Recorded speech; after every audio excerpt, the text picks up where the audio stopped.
নমস্কার, good morning. সবাই ভালো আছেন নিশ্চয়ই। আমার নতুন একটা ব্লগে আপনাদের সবাইকে ওয়েলকাম জানাই। আজকে সানডে আর আজকে সকাল সকাল আমরা বসেছি আমাদের কলকাতা যাওয়ার টিকিট কাটতে। যবে থেকে দেশের বাইরে এসেছি, এই দেশে যাওয়ার টিকিট কাটার দিনটা আমাদের কাছে একটা ভীষণ স্পেশাল দিন। এটা হচ্ছে সিসিইউ টু ডিএক্সবি। সবাই মিলে বসে একসাথে ঠিক করি কবে যাব, কবে আবার ফিরবো, তারিখ দেখে সপ্তাহের কোন দিন পড়ছে সব দেখে তারপর টিকিট কাটা হয়।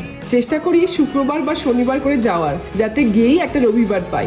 বাড়ির সবাইকে একসাথে পেতে গেলে তো সেই রবিবারের জন্যই অপেক্ষা করতে হয়।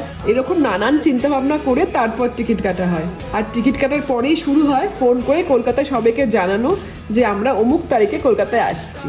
এটা যে কি আনন্দের ব্যাপার কি বলবো। তবে গত 2 বছর ধরে সেই আনন্দটা অনেক কমে গেছে। 2 বছর হলো আমার মা আমাদের ছেড়ে চলে গেছেন। বাড়িতে মা না থাকলে কি আর সেই আনন্দ হয়? আগে কলকাতা যাওয়ার টিকিট কাটা মানে আমার মেয়ের আমার মায়ের কাছে ফরমাইশ শুরু হয়ে যেত। যেদিন পৌঁছাবে সেদিন থেকে কি কি খাবে তার লিস্ট দিয়ে দিত। এখন আর সেই সব নেই। এই 2 বছর ধরে সব যেন ওলট পালট হয়ে গেছে। কি আর করা, এখনও সব কিছু মেনে নিতে পারি না, শুধু সব ভুলে থাকি। কিন্তু কলকাতা যাওয়ার কথা উঠলে সব মনে পড়ে যায়। মায়ের অ্যাবসেন্সটা ভীষণভাবে ফিল করি। যাই হোক, চলুন এবার একটু রেডি হয়ে নিই। আদিরা আসছে, আমরা আবার সব একসাথে বাজার করতে যাব। বিদেশে এসে আমরা সানডে শুধু বাজার করেই কাটাই। এক একদিন এক একটা মার্কেটে ঘুরে বেড়াই। আজ যাচ্ছি আমরা লুলু হাইপার মার্কেটে। কলকাতাতে কদিনের জন্য যাই, আর প্রতিবারই আমার হাজব্যান্ড বলবে চলো কোথাও ঘুরে আসি। বছরে ওই 1 মাসের জন্যই তো বাড়ি যাই, তার মধ্যে কোথাও ঘুরতে যেতে আমার একদমই ভালো লাগে না। আর তারপর প্রতি বছর তো আমরা একই সময় যাই। এই সময় সব জায়গাতে এত গরম, কি আর ঘুরবো কোথাও। কথা বলছো তুমি? সবাই জানেই আমি খুব ফাস্ট কথা বলি, আমিও খুব ফাস্ট কথা বলে। বসবাড়ির লোকেরা এরকম, আমরা মন খোলা, আমরা হড়হড় করে কথা বলি, যা থাকে সব বার করে দিই। আমাদের ভাবনা অনেক তাড়াতাড়ি, ক্রিয়েটিভ আমরা। কাউকে মাইক ছাড়ব। পৌঁছে গেছি লুলু। এখানে শুধু অলিভেরই একটা কাউন্টার দেখুন, চারিদিকে শুধু জলপাই আর জলপাই। আর এই যে মাছের জায়গা, এখানে আগে মাছ কিনে কাটতে দিয়ে দেবো, তারপর বাকি বাজারটা সারবো। এমনি মাছ তো আছেই, তার সাথে শুটকি মাছের জায়গাটা দেখুন, নানান রকমের শুটকি।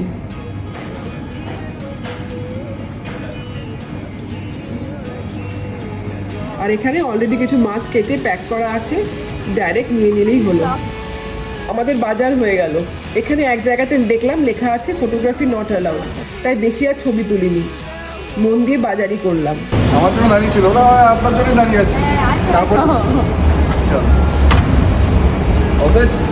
বাজার করতে করতে এমন খিদে পেয়ে গেল, তাই বাড়া পাও নিয়ে নিলাম।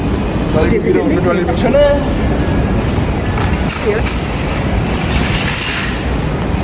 লেটস গো বয়েজ, চলো চলো। তোর মামার বয়স আছে। আমাদের তো টাইমের কোনো ঠিক থাকে না। এখানেই প্রায় 4:30 বাজে। খিদে তো পাবেই। বাড়িতে মেয়েটা যে কি করছে কে জানে। প্রচুর বাজার হয়ে গেছে। মামা আগের উইকে বাজার যা করেছিল বলেছিল এই উইকে আর করবে এইদিকে না। হাফ তো হয়ে গেছে, ব্যালেন্স হাফ। এটা খুলে খেতে থাক, খেতে থাক তোর তুলে খেতে থাকলে তো তাহলে খেতে আমাদের দাঁড়াতে হবে। তাহলে বসে খেয়ে নি আগে। খেয়ে নে, একটু খিদে পেয়েছিল তোর এমনি তো। হেব্বি খেতে কোথায় পাওয়া যায়? এখানে পেয়ে যেত। তোমার গাড়িতে বসে হাম হাম করে এই গাড়ি পেটে এই বড়া পাউটা খেতে যে কি ভালো লাগছে। চলুন, আমাদের গাড়িতে বসে খাওয়া হয়ে গেল, এবার এখান থেকে বেরোই। 10 মিনিটেই বাড়ি পৌঁছে যাব। দেখি আদিরা আমাদের বাড়িতে যায় কিনা এখন। কোন দিকে ঢুকে যাচ্ছে? চল ডান দিকে চল। হ্যাঁ চল, সোজা গিয়ে বাঁ দিকে চলে যাবো। বাড়ি পৌঁছে গেছি। আদিদের বললাম চল একটু আমাদের বাড়ি। ওদের আমাদের ড্রপ করে চলে যাওয়ার ইচ্ছা ছিল। দুজনেই তো চাকরি করে, এই রবিবার দিনটাই সব বাড়ির কাজ সেরে ফেলার চেষ্টা করে, তাই প্রতিটা সানডে বেরোলে আর ঘরে কাজ সারা হয় না। মেয়ের জন্য একটা বড়া পাও নিয়ে এসেছিলাম, আগে ওকে দিয়ে দিলাম। বেচারা খুব খিদে পেয়ে গেছিল। একবার এলে কি আর তাড়াতাড়ি বাড়ি যাওয়া যায়? এখন চলছে আড্ডা। বড়া পাওটা খেয়ে কারোরই আর সেরকম লাঞ্চ করার ইচ্ছে নেই, তাই সিঙ্গারা অর্ডার করা হলো। লাঞ্চ খাওয়ার টাইমও নয় এটা, বিকেলে স্ন্যাক্সের টাইমই হয়ে গেছে। সিঙ্গারা খাওয়া হলো। এই যে এখানকার সিঙ্গারা, এক একটা সাইজ দেখুন, একটা খেলেই লাঞ্চ হয়ে যাবে। দুটো আবার পড়ে রইলো, সবকটা শেষও করতে পারলাম না। যাই হোক, আদিরা তাড়াতাড়ি চলে গেল।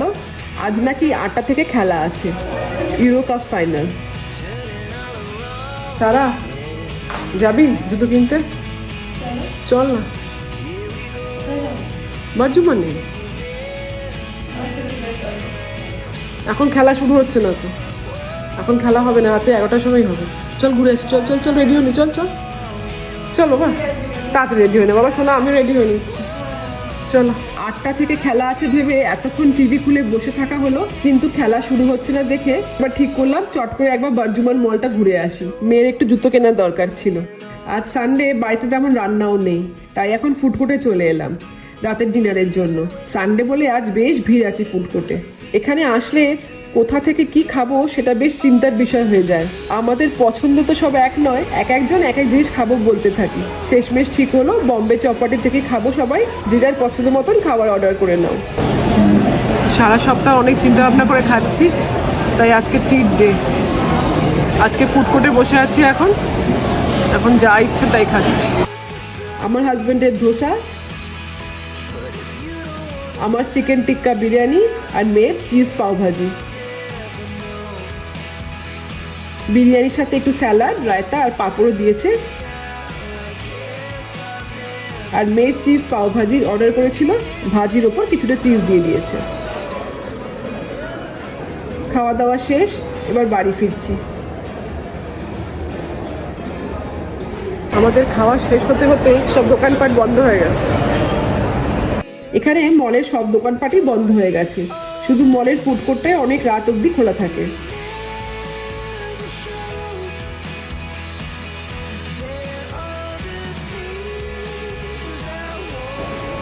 গ্রাউন্ড ফ্লোরেও দু একটা দোকান ছাড়া সব বন্ধ।